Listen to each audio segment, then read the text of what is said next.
أعوذ بالله من الشيطان الرجيم. بسم الله الرحمن الرحيم. الحمد لله الذي أنزل على عبده الكتاب ولم يجعل له عوجا قيما لينذر بأسا شديدا من لدنه ويبشر المؤمنين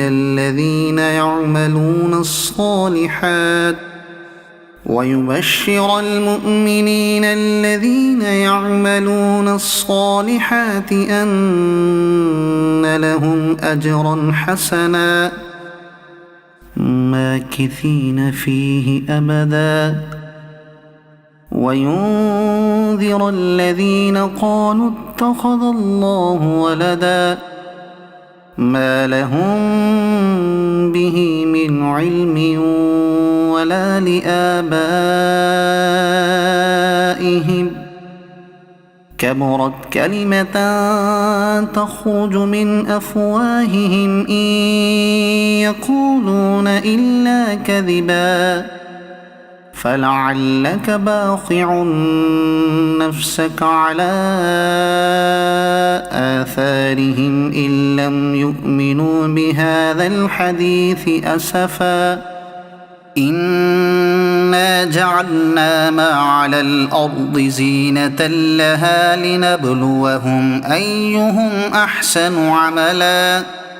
وإنا لجاعلون ما عليها صعيدا جرزا أم حسبت أن أصحاب الكهف والرقيم كانوا من آياتنا عجبا إذ أوى الفتية إلى الكهف فقالوا ربنا آتنا من لدنك رحمة وهيئ لنا من أمرنا رشدا فضربنا على آذانهم في الكهف سنين عددا ثم بعثناهم لنعلم أي الحزبين أحصى لما لبثوا أمدا نحن نقص عليك نبأهم بالحق إنهم فتية آمنوا بربهم وزدناهم هدى وربطنا على قلوبهم إذ قاموا فقالوا ربنا رب السماوات والأرض لن ندعو من دونه إلها لقد قلنا إذا شططا هؤلاء قومنا اتخذوا من دونه آلهة لولا يأتون عليهم بسلطان بين فمن أظلم ممن افترى على الله كذبا وإذ اعتزلتموهم وما يعبدون إلا الله فأووا إلى الكهف ينشر لكم ربكم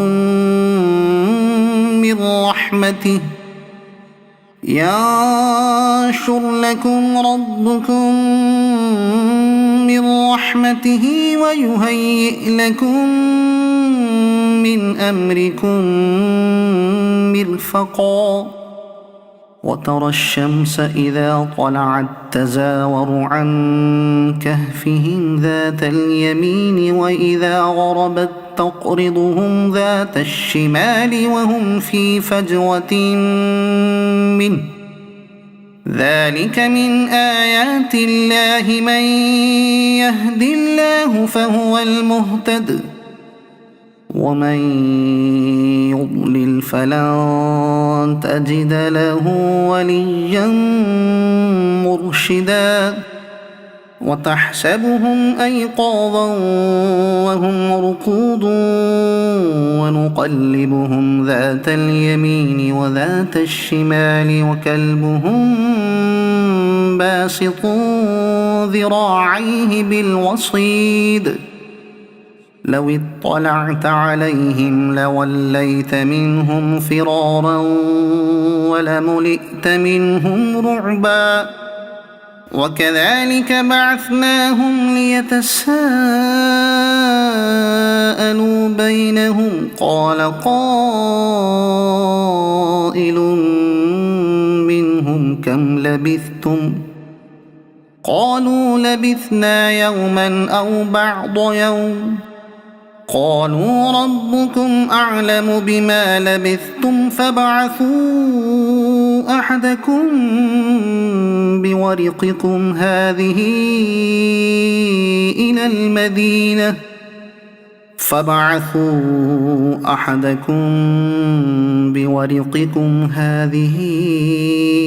إلى المدينة فلينظر أيها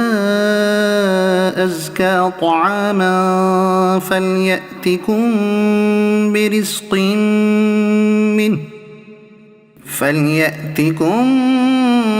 برزق منه وليتلطف ولا يشعرن بكم أحدا إنهم إن يظهروا عليكم يرجموكم أو يعيدوكم في ملتهم ولن تفلحوا إذا أبدا وكذلك أعثرنا عليهم ليعلموا أن وعد الله حق وأن الساعة لا ريب فيها إذ يتنازعون بينهم أمرهم فقالوا ابنوا عليهم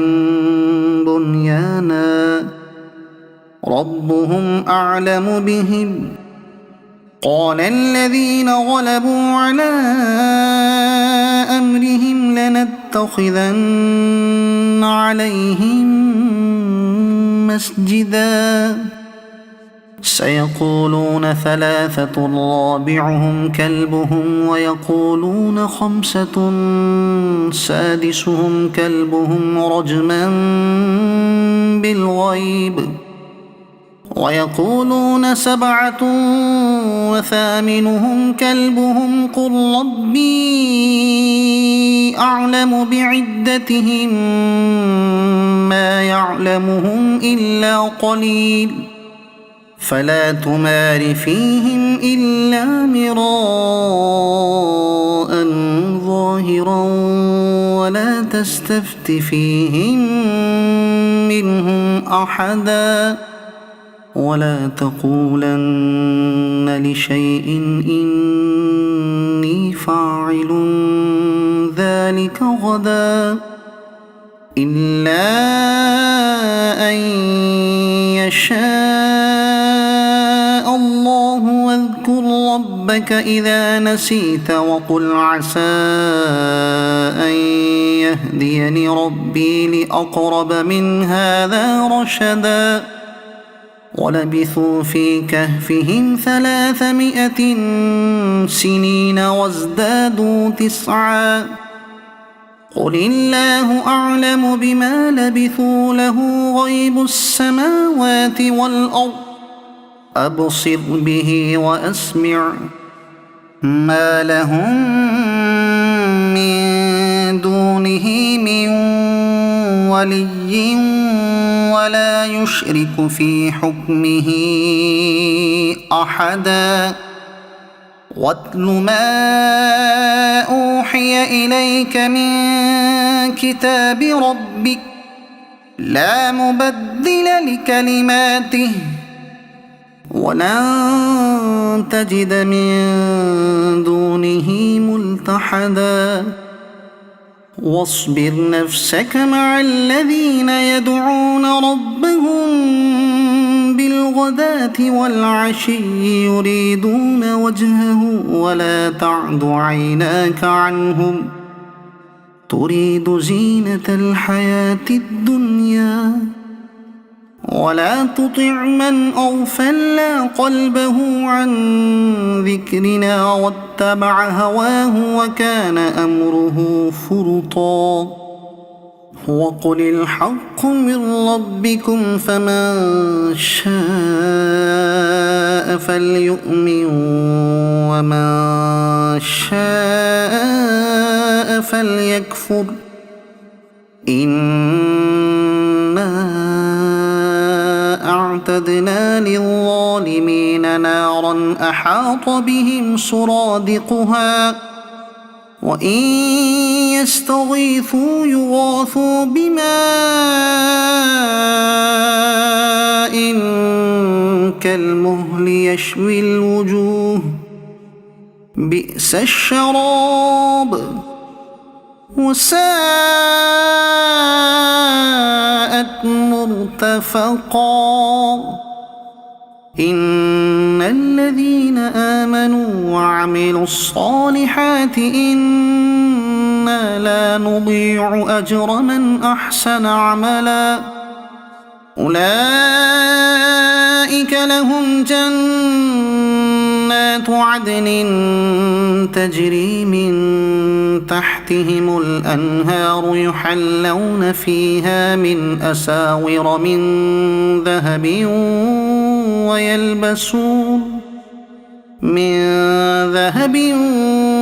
ويلبسون ثيابا خضرا من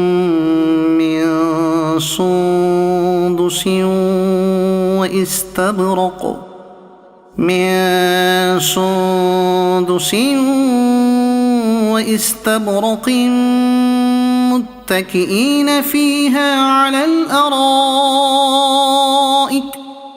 واستبرق متكئين فيها على الأرائك نعم الثواب وحسنت مرتفقا واضرب لهم مثل الرجلين جعلنا لأحدهما جنتين من أعناب وحففناهما بنخل وجعلنا بينهما زرعا كلتا الجنتين آتت أكلها ولم تظلم منه شيئا وفجرنا خلالهما نهرا وكان له ثمر فقال لصاحبه وهو يحاوره أنا أكثر منك مالا وأعز نفرا ودخل جنته وهو ظالم لنفسه قال ما أظن أن تبيد هذه أبدا وما أظن الساعة قائمة ولئن رددت إلى ربي لأجدن خيرا منها منقلبا قال له صاحبه وهو يحاوره أكفرت بالذي خلقك من تراب ثم من نطفة ثم سواك رجلا لكن هو الله ربي ولا أشرك بربي أحدا ولولا إذ دخلت جنتك قلت ما شاء الله لا قوة إلا بالله إن ترني أنا أقل منك مالا وولدا فعسى ربي أن يؤتيني خيرا من جنتك جنتك ويرسل عليها حسبانا من السماء فتصبح صعيدا زلقا أو يصبح ماؤها غورا فلن تستطيع له طلبا وأحيط بثمره فأصبح يقلب كفيه على ما أنفق فيها وهي خاوية على عروشها ويقول يا ليتني لم أشرك بربي أحدا ولم تكن له فئة ينصرونه من دون الله وما كان منتصرا هنالك الولاية لله الحق هو خير ثوابا وخير عقبا واضرب لهم مثل الحياة الدنيا كماء إن أنزلناه من السماء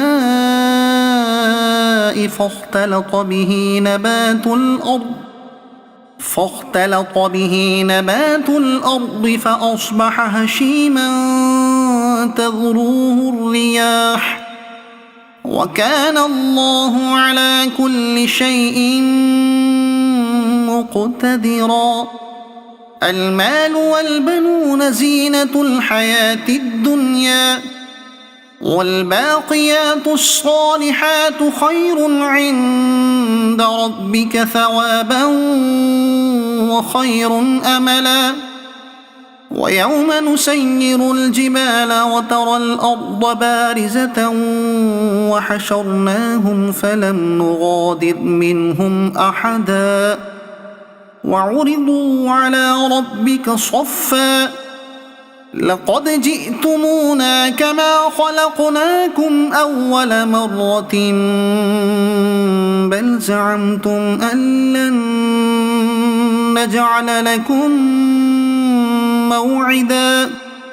ووضع الكتاب فترى المجرمين مشفقين مما فيه ويقولون يا ويلتنا ما لهذا الكتاب لا يغادر صغيرة ولا كبيرة إلا أحصاها ووجدوا ما عملوا حاضرا ولا يظلم ربك أحدا وإذ قلنا للملائكة اسجدوا لآدم فسجدوا إلا إبليس كان من الجن ففسق عن أمر ربه أفتتخذونه وذريته أولياء من دوني وهم لكم عدو بئس للظالمين بدلا ما أشهدتهم خلق السماوات والأرض ولا خلق أنفسهم وما كنت متخذ المضلين عضدا ويوم يقول نادوا شركائي الذين زعمتم فدعوهم فلم يستجيبوا لهم وجعلنا بينهم موبقا ورأى المجرمون النار فظنوا أنهم مواقعوها ولم يجدوا عنها مصرفا ولقد صرفنا في هذا القرآن للناس من كل مثل وكان الإنسان أكثر شيء جدلا وما منع الناس أن يؤمنوا إذ جاءهم الهدى ويستغفروا ربهم إلا أن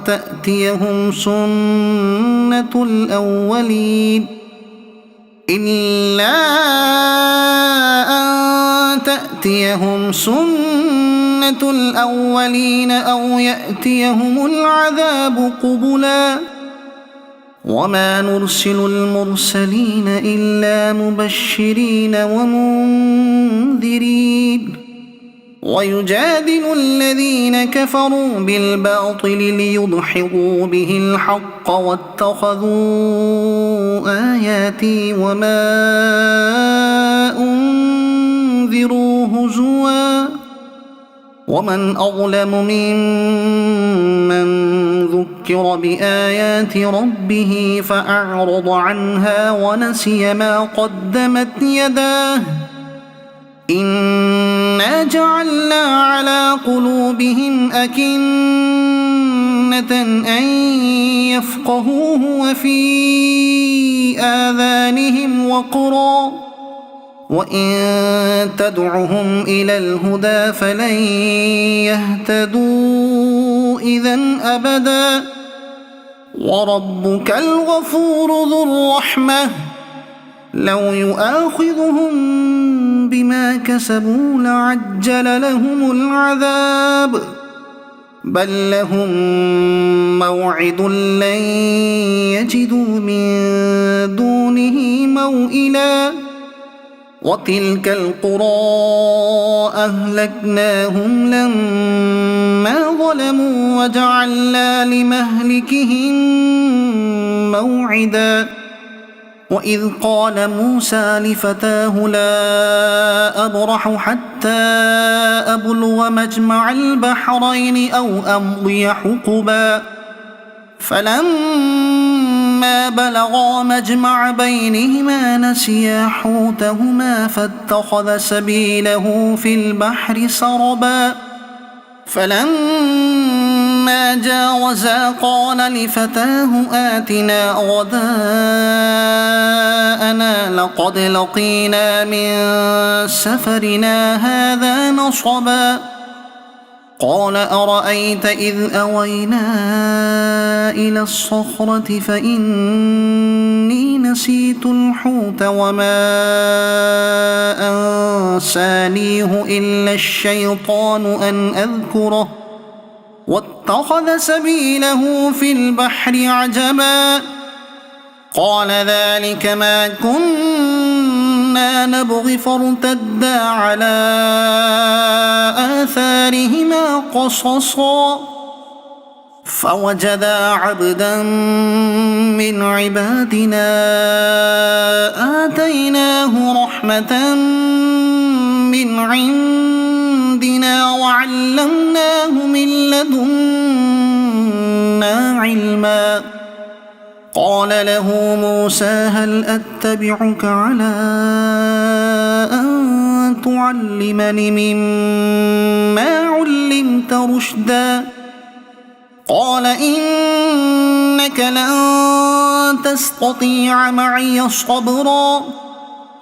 وكيف تصبر على ما لم تحط به خبرا قال ستجدني إن شاء الله صابرا ولا أعصي لك أمرا قال فإن اتبعتني فلا تسألني عن شيء حتى أحدث لك منه ذكرا فانطلقا حتى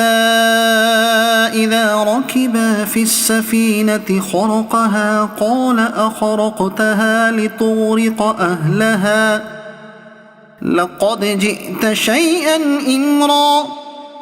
قال ألم أقل إنك لن تستطيع معي صبرا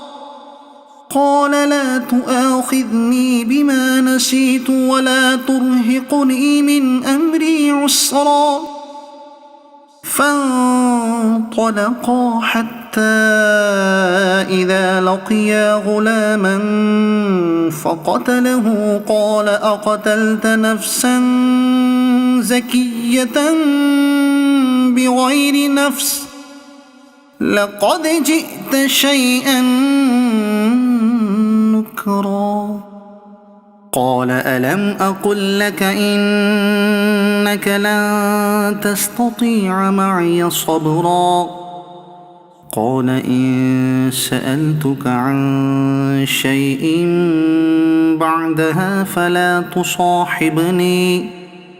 قد بلغت من لدني عذرا فانطلقا حتى إذا أتيا أهل قرية استطعما أهلها فأبوا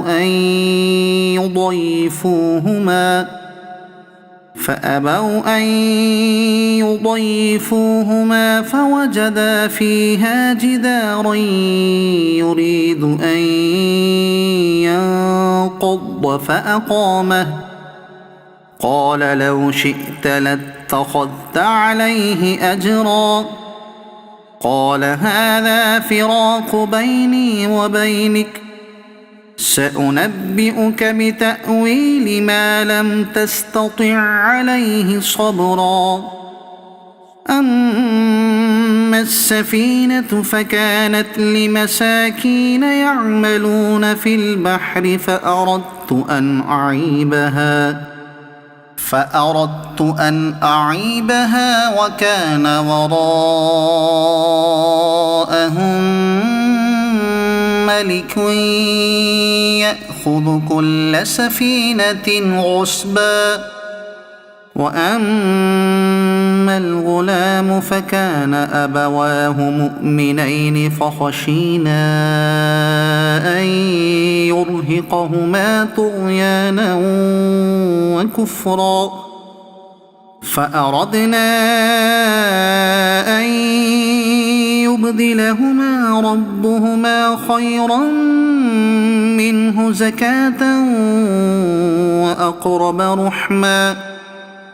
وأما الجدار فكان لغلامين يتيمين في المدينة وكان تحته كنز لهما وكان أبوهما صالحا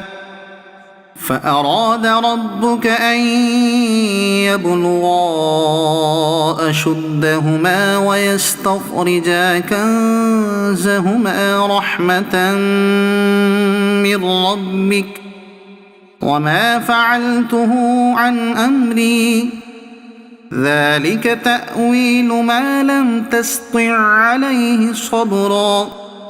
ويسألونك عن ذي القرنين قل سأتلو عليكم منه ذكرا إنا مكنا له في الأرض وآتيناه من كل شيء سببا فأتبع سببا إنا مكنا له في الأرض وآتيناه من كل شيء سببا فأتبع سببا حتى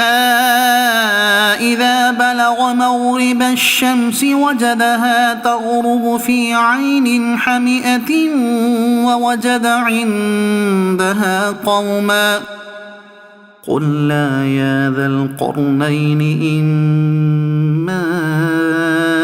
أن تعذب وإما أن تتخذ فيهم حسنا قال أما من ظلم فسوف نعذبه ثم يرد إلى ربه فيعذبه عذابا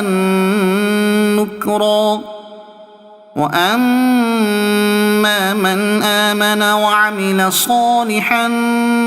فله جزاء الحسنى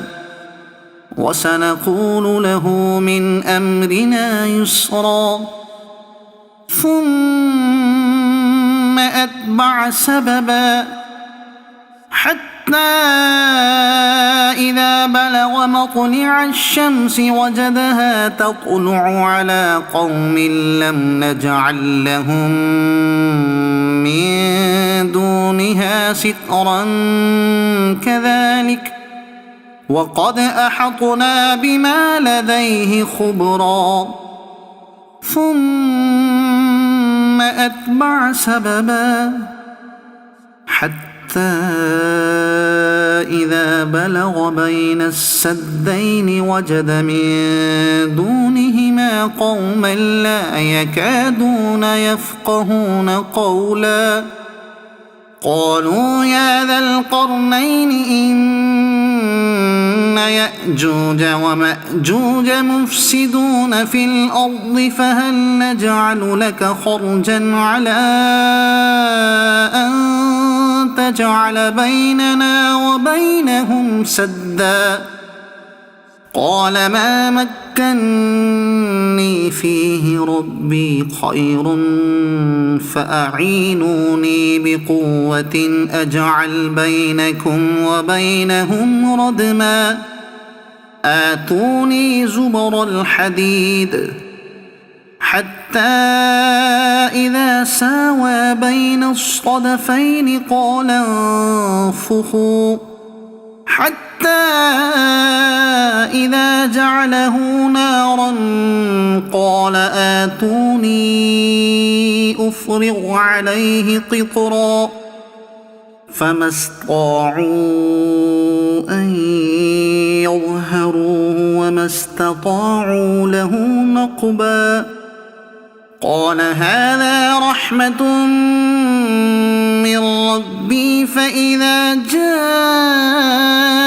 وعد ربي جعله دكاء